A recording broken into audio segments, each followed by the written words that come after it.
Shalom, Bapak Ibu saudara sekalian, puji Tuhan. Bisa berjumpa lagi di dalam program Bible Study online CK7. Hari ini kita lanjutkan pembelajaran kita dalam 1 Tawarikh pasal yang ke-10. Sebelum kita membaca dan merenungkan pasal ini, mari saya ajak kita semua masuk dalam hadirat Tuhan.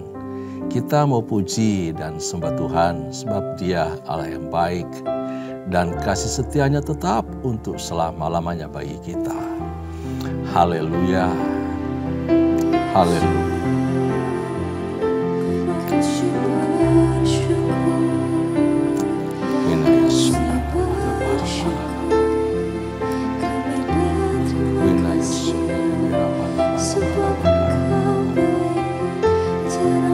Kasih setia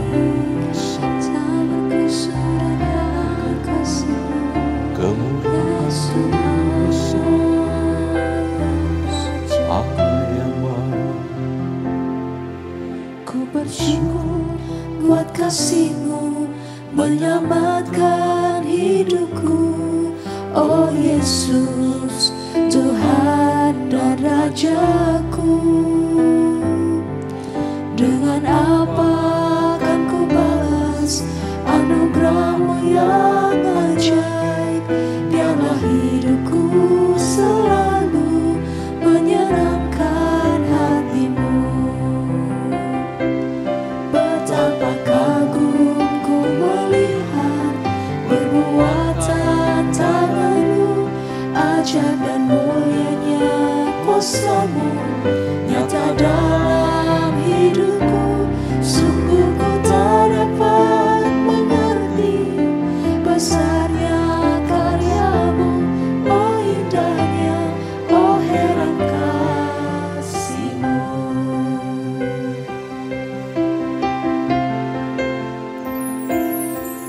Ku bersyukur buat kasih-Mu menyelamatkan hidupku, oh Yesus, Tuhan dan Rajaku. Dengan apa akan ku balas anugerah-Mu yang ajaib? Biarlah hidupku selalu menyenangkan hati-Mu. Betapa kagum ku melihat perbuatan tangan-Mu, ajaib dan mulianya kuasa-Mu nyata dalam hidupku. Sungguh ku tak dapat mengerti besarnya karya-Mu, oh indahnya, oh heran kasih-Mu.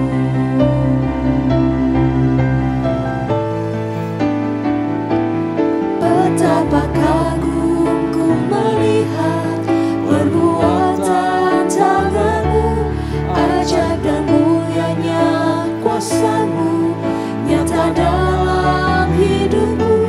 Sungguh ku tak dapat mengerti besarnya karya-Mu, oh indahnya, oh heran kasih-Mu.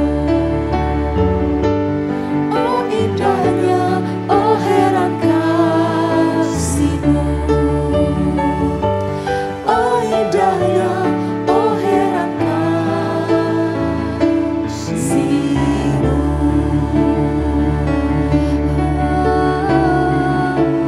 Heran kasih-Mu. Tiada yang seperti-Mu, Yesus. perbuatan tangan-Mu atas hidupku, karya terindah, terbaik, termanis, tersyukur Kau kerjakan bagiku.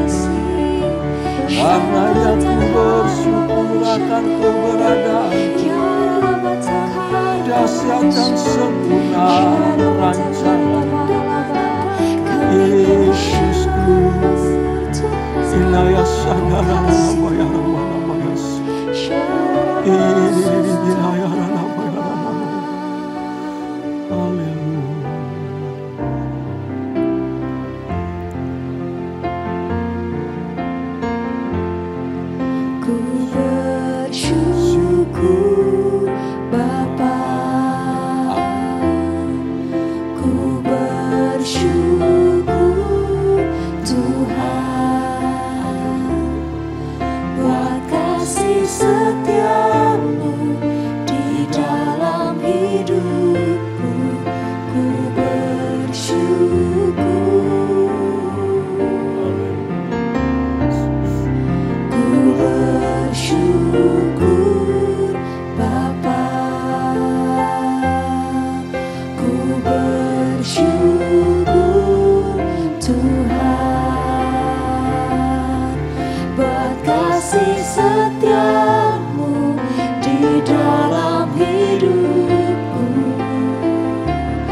setiamu di dalam hidupku, ku bersyukur.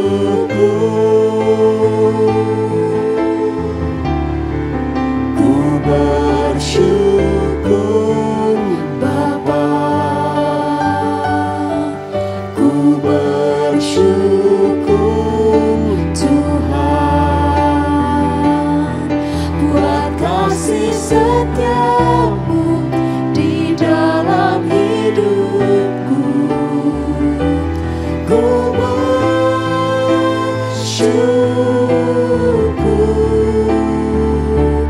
Tuhan, ku bersyukur Tuhan, ku bersyukur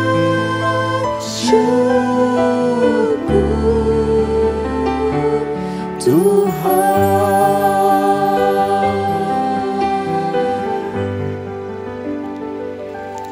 Sungguh kami bersyukur ya Tuhan, anugerah-Mu besar melingkupi seluruh kehidupan kami. Engkau Bapa yang baik, Engkau Bapa yang setia. Kasih setiamu Kau nyatakan turun-temurun, bahkan dalam seluruh keberadaan kami, hidup kami, jemaat-Mu, gereja-Mu, kasih setiamu nyata sempurna. Terpuji nama-Mu, berkati firman Tuhan yang akan kami baca sebentar dari 1 Tawarikh pasal yang ke-10 ini. Hikmat Allah, urapan Allah, turun bagi kami semua untuk kami paham, kami mengerti ketika kami membaca dan merenungkan firman ini. Kau berbicara kepada kami dan sampaikan maksud-Mu, supaya kami hidup di dalamnya, dalam tuntunan firman-Mu. Demi nama Yesus Kristus, Allah kami yang hidup, kami bersyukur, kami berdoa. Haleluya, haleluya, amin, amin, amin. Puji Tuhan. Bapak Ibu kekasih dalam Tuhan, 1 Tawarikh pasal yang ke-10 ayat pertama sampai ayatnya yang ke-14. Mari saya ajak kita semua membuka Alkitab kita dari 1 Tawarikh pasal 10 yang akan kita baca dari ayat pertama sampai ayat yang ke-14. Di Alkitab saya terdapat di halaman 444 dan 445. Nah, sebelum kita baca, Bapak Ibu kasih dalam Tuhan, penulis Tawarikh ini memberi 3 catatan penting.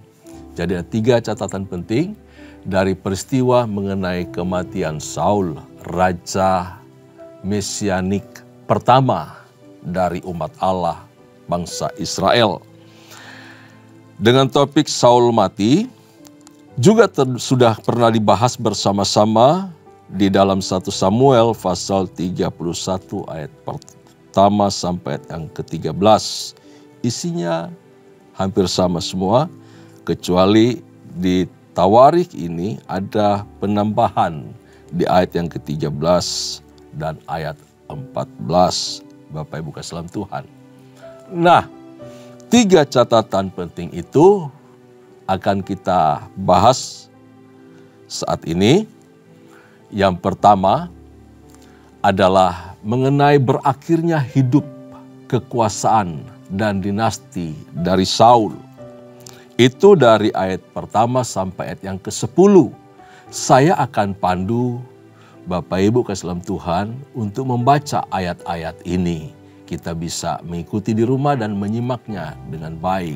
Ya, saya percaya masih cukup familiar, masih terngiang-ngiang ketika membahas topik yang sama di dalam 1 Samuel ya. Baik. Ayat pertama demikian firman Tuhan, orang Filistin berperang melawan orang Israel. Orang-orang Israel melarikan diri dari hadapan orang Filistin. Dan banyak yang mati terbunuh di pegunungan Gilboa. Orang Filistin terus mengejar Saul dan anak-anaknya dan menewaskan Yonatan, Abinadab dan Malkisua anak-anak Saul. Kemudian makin beratlah pertempuran itu bagi Saul. Para pemanah menjumpainya dan melukainya. Lalu berkatalah Saul kepada pembawa senjatanya, "Hunuslah pedangmu dan tikamlah aku, supaya jangan datang orang-orang yang tidak bersunat itu memperlakukan aku sebagai permainan." Tetapi pembawa senjatanya tidak mau, karena ia sangat segan. Kemudian Saul mengambil pedang itu dan menjatuhkan dirinya ke atasnya. Jadi Raja Saul bunuh diri. Ketika pembawa senjatanya melihat bahwa Saul telah mati, ia pun menjatuhkan dirinya ke atas pedangnya lalu mati. Jadi Saul, ketiga anaknya dan segenap keluarganya sama-sama mati. Ketika dilihat seluruh orang Israel yang di lembah bahwa tentara telah melarikan diri dan bahwa Saul serta anak-anaknya sudah mati, maka mereka meninggalkan kota-kota mereka lalu melarikan diri juga. Kemudian datanglah orang Filistin dan menetap di sana. Ketika keesokan harinya orang Filistin datang merampasi orang-orang yang mati terbunuh itu. Didapati mereka Saul dan anak-anaknya tergelimpang di pegunungan Gilboa. Mereka merampasinya dan mengambil kepala Saul dan senjata-senjatanya. Lalu menyuruh orang berkeliling di negeri orang Filistin untuk menyampaikan kabar itu kepada berhala-berhala mereka dan kepada rakyat. Kemudian mereka menaruh senjata-senjata Saul di kuil Allah mereka. Tetapi batu kepalanya dipakukan mereka di rumah Dagon. Nah, itu ayat pertama sampai yang ke-10. Jadi yang dicatat ini merupakan salah satu perang yang terdahsyat pada zaman Saul yang mengakibatkan kerugian, kekalahan, dan matinya Saul juga anak-anaknya. Jadi kalau boleh dikata Bapak Ibu Salam Tuhan, perang melawan Filistin di Gilboa itu merupakan Allah Tuhan yang membawa petaka besar bagi Israel. Ini tempat peperangan yang sudah biasa dipakai ya. Pegunungan Gilboa itu adalah pegunungan yang berada atau terbentang di lembah Yisrael, menyatu dengan lembah Yisrael sebelah utara Israel ya. Itu adalah wilayah Isakar, Bapak Ibu Salam Tuhan. Pegunungan Gilboa atau juga lembah Yisrael juga disebut dengan lembah Harod atau lembah Megido. Di kemudian hari kalau kita nanti baca di Wahyu ya, kita menemukan ada perang Harmagedon. Itu lembah Megido. Itu satu keseluruhan wilayah yang sangat luas. Dataran yang begitu luas yang biasa dipakai untuk berperang. Sana pernah mati juga Yosia, dibunuh oleh Firaun Neko. Jadi banyak kisah mengenai peperangan yang ada di lembah Yisrael ini. Dan peperangan dahsyat ini dipakai oleh Tuhan untuk membawa petaka atau menyelesaikan kehidupan dari Saul dan dinastinya. Nah, kisah tragis kematian raja yang diurapi Tuhan ini. Namun kemudian oleh karena pembangkangannya, ketidaksetiaannya, Tuhan tolak dia. Sekalipun dia ada raja mesianik. Mesianik artinya membawa kelepasan bagi bangsa Israel. Mesianik artinya adalah raja yang diurapi oleh Tuhan. Namun Roh Kudus undur daripadanya. Bapak Ibu Salam Tuhan, perihal kematian Saul yang tragis ini, sesungguhnya disebabkan oleh kekerasan hati Saul sendiri. Saul sudah tahu. Saul sudah sadar, mengerti betul dia, bahwa Allah tidak lagi berada di pihak dia. Allah sudah menolak dia. Namun Saul tidak bertobat. Dia tidak merendahkan hati, lalu mencari Allah. Namun Saul di sini tetap ngotot untuk membangun dinastinya. Dia mau anaknya yang harus mewarisi tahta kerajaan, yang duduk di tahta kerajaan Israel. Padahal Yonatan sendiri yang diwanti-wanti akan menggantikan dia sudah menolak. Karena Yonatan juga tahu bahwa dia tidak pantas Dan yang pantas menduduki istana itu adalah Daud. Bapak Ibu Salam Tuhan, akhirnya Saul dan seluruh penerus, para pangeran, penerus tahta kerajaan Israel itu yang dianggap oleh Saul dan dilatih oleh Saul siap mewarisi tahta kerajaannya, akhirnya juga mati. Semua tewas dalam pertempuran yang dahsyat tersebut. Wow, ini peristiwa yang sangat menakutkan bagi bangsa Israel. Sehingga dikatakan mereka begitu mendengar Israel kalah dan lari terbirit-birit mereka. Masyarakat di kota-kota langsung kabur meninggalkan kota, mengosongkan kota-kota itu. Dan kemudian kota-kota itu diduduki oleh orang Filistin. Sangat disayangkan, bukan? Tetapi ini cara yang dipakai oleh Allah untuk menyelesaikan dosa Saul, untuk menyelesaikan, menghentikan dinasti Saul. Sebab sesungguhnya dialah Yahweh sendiri, Tuhan Allah Israel lah, Raja yang asli, yang pantas memerintah atas Israel. Dia pemilik Israel. Karena itu setiap raja yang diangkat harus sesuai dengan kehendak Tuhan. Harus sesuai pilihan Tuhan. Dan dia yang mengangkat. Dia juga yang akan menurunkan raja-raja Israel. Karena punyalah dia. Punya Allah lah Israel. Milik kepunyaannya. Dialah raja yang sesungguhnya. Nah, kehancuran Saul sesungguhnya telah dimulai. Tadi saya katakan ya, sejak Roh Kudus itu undur daripadanya. Artinya apa? Sudah nggak ada urapan Tuhan di dalam dirinya. Dia cuma raja namanya saja. Namun hebatnya Daud bisa menghormati bahwa dia adalah raja yang pernah diurapi oleh Tuhan. Itu hebatnya Daud. Jadi Bapak Ibu Saudara Tuhan, ketika roh Allah undur daripada Saul, artinya Saul sudah nggak punya urapan sama sekali. Dia tidak disertai oleh Tuhan. Dan Saul itu sesungguhnya hidup hanya bagi dirinya sendiri. Dia berjuang dengan ambisinya yang tidak kudus di hadapan Tuhan dan di hadapan bangsa Israel. Dan jahatnya lagi, dia berupaya menyingkirkan Daud dan berdiri berseberangan dengan Tuhan. Dia berdiri menentang rencana Allah. Ia keraskan hatinya dan tidak mau bertobat. Pada akhirnya hidupnya dikuasai oleh kuasa maut. Saudaraku,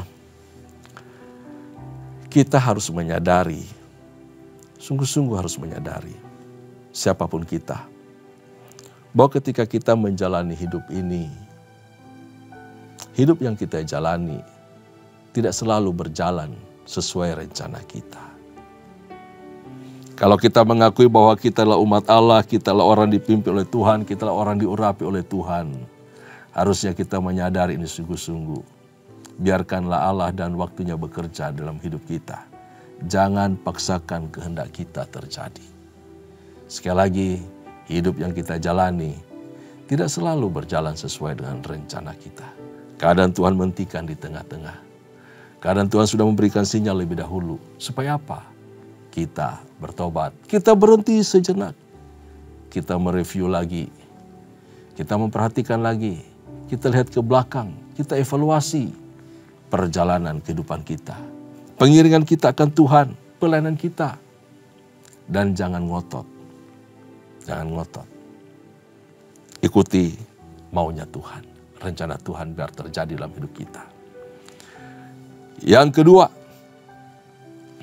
tadi yang pertama pasal 10 ayat 1 sampai ayat yang ke-10 dan bagian kedua ada di ayat yang ke-11.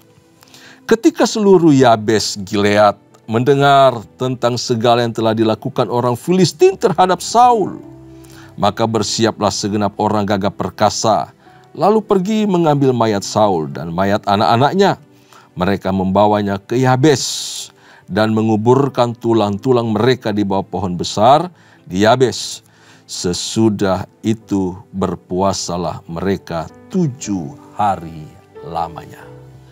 Nah Bapak Ibu kasih dalam Tuhan, ini ayat yang memberi perbedaan dari berita buruk yang menggemparkan bangsa itu, berita yang sangat tragis karena peristiwa yang sangat mengerikan menimpa Israel, kehilangan raja. Namun diselipkan satu tindakan yang sangat superior dari kelompok orang-orang Yabes Gilead.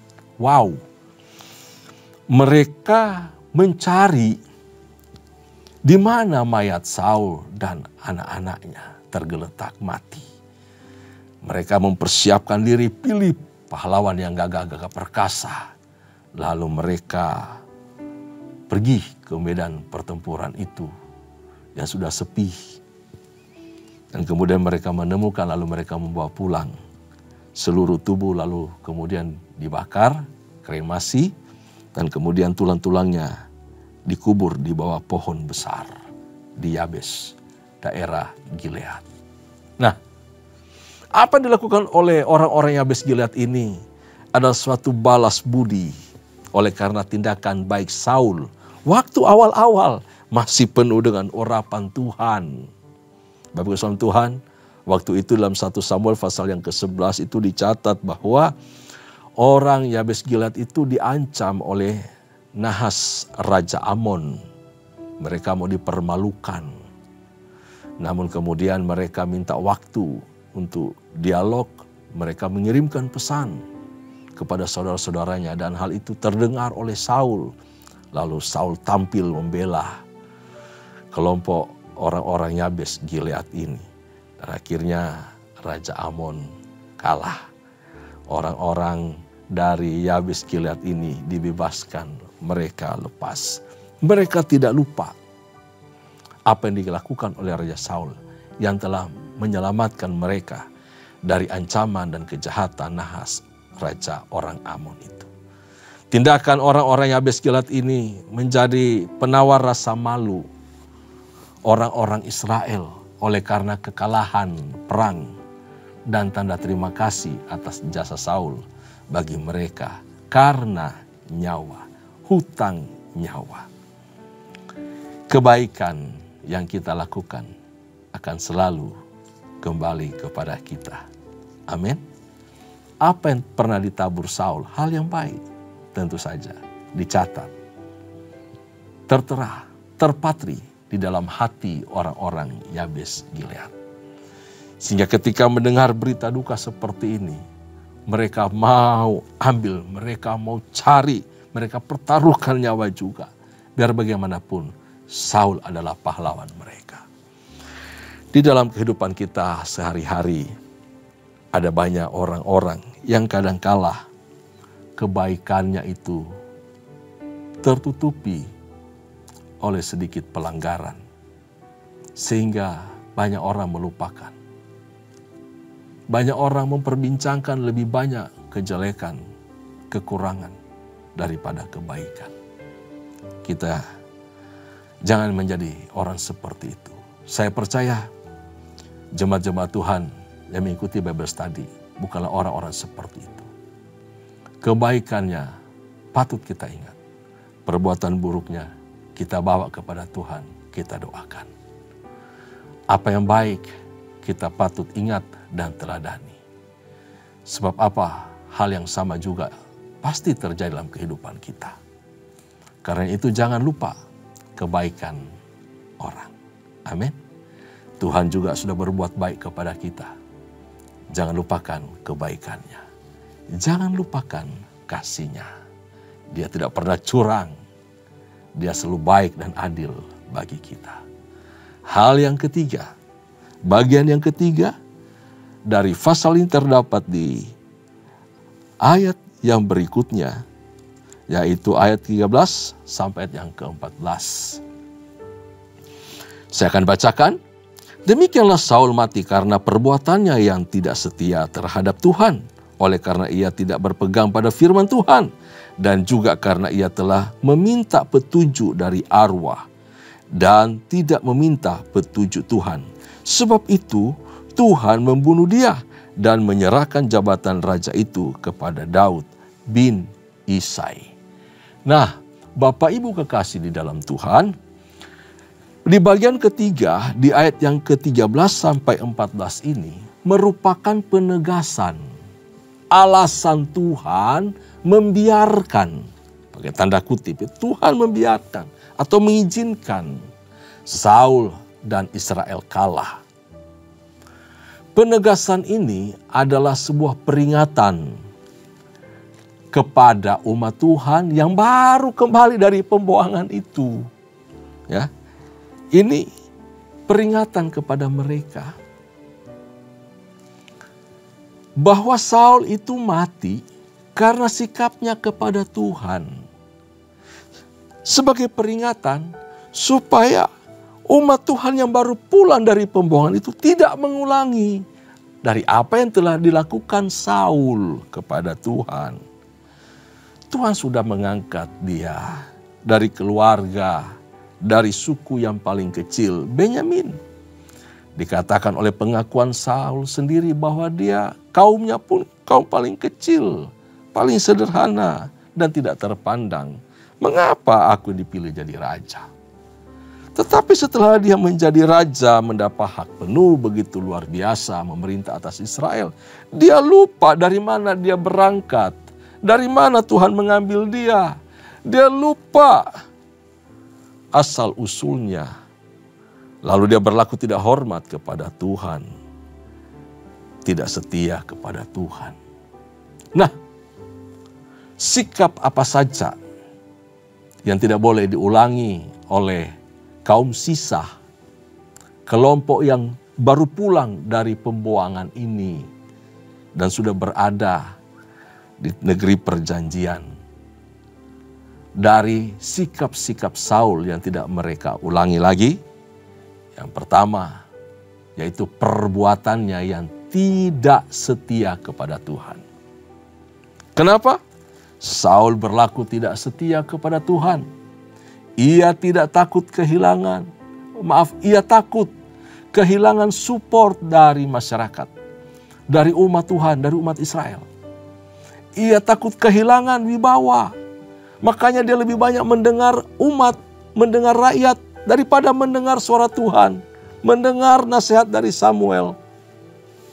Dia takut kehilangan wibawa dan dia berupaya menyenangkan umat, menyenangkan hati mereka, mencari pujian dari umat, mencari hormat dari rakyat, cari-cari alasan segala hal, segala macam rupalah cara Saul untuk dapat simpati dari masyarakat, dari rakyat Israel. Dan dia melakukan pembenaran atas perbuatannya yang tidak setia itu. Wah, ini sangat bertentangan dengan kehendak Tuhan. Sungguh, dia membelakangi Tuhan. Dia berlaku tidak setia kepada Tuhan. Saul dalam hal ini mengandalkan manusia dan tidak mengandalkan Tuhan. Bukankah firman Tuhan berkata bahwa celakalah, terkutuklah orang yang mengandalkan manusia? Mari tetaplah berharap kepada Tuhan dan jangan mengulangi seperti apa yang dilakukan oleh Saul. Jangan terjadi dalam kehidupan kita. Berlakulah setia. Saul yang kedua, ia tidak berpegang pada firman Tuhan. Dalam 1 Samuel 15 ayat yang ke-11, ketika Samuel memerintahkan Saul untuk menumpas seluruh bangsa Amalek dari muka bumi, Tuhan punya perintah itu. Tapi dia membiarkan Agag hidup. Raja Agag itu hidup. Padahal ini musuh bebuyutan dan harus dimusnahkan sebab kedepannya akan terjadi peristiwa besar. Ya, Tuhan tahu jauh ke depan. Karena itu dia perintahkan Saul untuk memusnahkan, membinasakan Agag dan seluruh bangsa Amalek. Ini bangsa yang kejam, keji.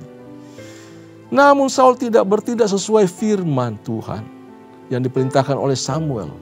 Dan hanya melakukan apa yang dikehendaki hatinya. Dinilai baik menurutnya. Dan pada akhirnya sungguh-sungguh Tuhan menolak dia. Lalu yang ketiga.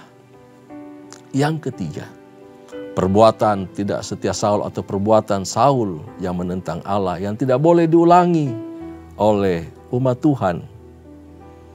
Yang baru pulang dari pembuangan itu. Bahwa Saul punya dosa meminta petunjuk dari arwah. Padahal di zaman Saul Samuel sudah memerintahkan seluruh penyihir-penyihir, pemanggil arwah, pelihat-pelihat, peramal-peramal harus dimusnahkan. Saul juga sendiri yang memimpin itu untuk memusnahkan.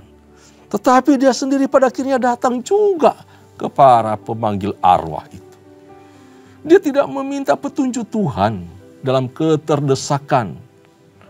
Dia malah meminta petunjuk dari ahli-ahli jampi, para pelihat arwah.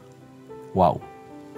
1 Samuel pasal 28 ayat 16 sampai 19. Bapak Ibu saudara Tuhan, kita pernah dan sudah mempelajari hal itu.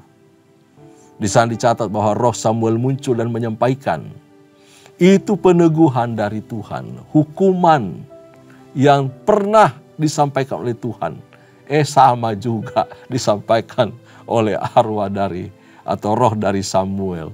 Jadi apa yang tampil itu sebenarnya bentuknya peneguhan, mengokohkan hukuman yang diberikan Tuhan kepada Saul. Saul sekali lagi tidak taat kepada Tuhan. Nah, Bapak Ibu saudara Tuhan, kematian Saul dan anak-anaknya merupakan intervensi Allah dalam menghentikan sikap arogansi manusia terhadap rencana Allah atas umatnya. Sekaligus sebagai tanda pengingat kepada Israel bahwa mereka adalah milik kepunyaan Tuhan. Sebab itu raja yang duduk memerintah atas Israel, atas umat Allah, harus tunduk pada otoritas Tuhan. Allah adalah raja yang sesungguhnya atas Israel. Nah, kita juga semua yang duduk sebagai para pemimpin, pemegang jabatan di pelayanan di gereja Tuhan. Anda duduk, Anda melayani, itu Anda membawa nama Tuhan. Otoritas Tuhan ada atasmu. Karena itu kita yang duduk, kita yang memimpin harus tunduk kepada Allah, kepada Tuhan. Dia yang mempunyai gereja, Dia yang punya umat. Kita harus memimpin sesuai otoritas yang datang daripada Tuhan. Tidak melampaui otoritas itu sendiri. Seberapa batas otoritas itu yang telah Tuhan percayakan, sebesar itu yang kita lakukan. Saudaraku, pesan Tuhan buat kita telah disampaikan juga kepada kaum sisah yang baru pulang dari pembuangan itu. Dan itu sungguh-sungguh harus kita pahami agar kita berlaku setia kepada Tuhan. Agar kita berpegang atau taat kepada firman Tuhan. Agar kita selalu mengandalkan Tuhan dan meminta petunjuk Tuhan dari hari ke hari. Kita harus hidup dalam tuntunan Roh Kudus, yaitu melakukan firman Tuhan dari hari ke hari. Hidup sesuai firman Tuhan. Hidup di dalam tuntunan Roh Kudus setiap waktu. Itu pesan Tuhan melalui pasal 10 ini. Dan jangan berhenti untuk menabur kebaikan. Sebab kebaikan akan selalu menemukan jalan kembali kepada kita yang telah menaburnya. Amin. Puji Tuhan, itulah kebenaran firman Tuhan dari pasal 10 ayat pertama sampai 14. Tuhan Yesus memberkati kita semua. Tundukkan kepala, kita berdoa. Terima kasih Tuhan buat pesan firman-Mu kepada kami, bahwa kami harus berlaku setia. Kami harus berlaku taat kepada Tuhan. Dan kami tidak boleh mengabaikan, melupakan kebaikan Tuhan dalam kehidupan kami. Kebaikan orang-orang atas kehidupan kami. Kami mengucap syukur ya Tuhan. Inilah pelajaran yang sangat berharga bagi kami. Supaya kami terus berlaku setia kepada Tuhan. Supaya kami, baik kepala keluarga, istri, anak-anak, gereja-Mu, untuk terus berpegang kepada kebenaran firman Tuhan. Dan meminta tuntunan Tuhan, hidup di dalam kebenaran-Mu dari hari ke hari. Hamba berdoa, berkati para pemimpin kami, pemimpin-pemimpin gereja Tuhan. Berkati kepala-kepala keluarga, berkati ibu rumah tangga, berkati anak-anak. Berkati gembala-gembala kul, berkati semua kami ya Tuhan. Pelayanan, pekerjaan, studi, Tuhan berkati. Terpuji-pujilah namamu. Ajar kami setia, ajar kami taat, ajar kami hidup di dalam tuntunan kebenaran firman-Mu, supaya kami tetap berdiri dan hidup sebagai anak-anak kepunyaan Tuhan, anak-anak kerajaan-Mu. Terpuji namamu ya Tuhan, kami sungguh mengucap syukur. Dan sebelum kami akhiri Bible Study hari ini, kami arahkan hati di hadapan Tuhan dan menerima berkat. Anugerah serta berkat yang melimpah dari Allah Bapa, kasih sayang di dalam Kristus Yesus Tuhan, serta persekutuan yang manis dengan Allah Roh Kudus, menyertai kita, mulai saat ini sampai parusia Tuhan datang pada kali yang kedua, bahkan sampai selama-lamanya. Setiap kita yang percaya dan terima berkat, mari sama-sama katakan, amin. Shalom, Tuhan Yesus memberkati kita semua.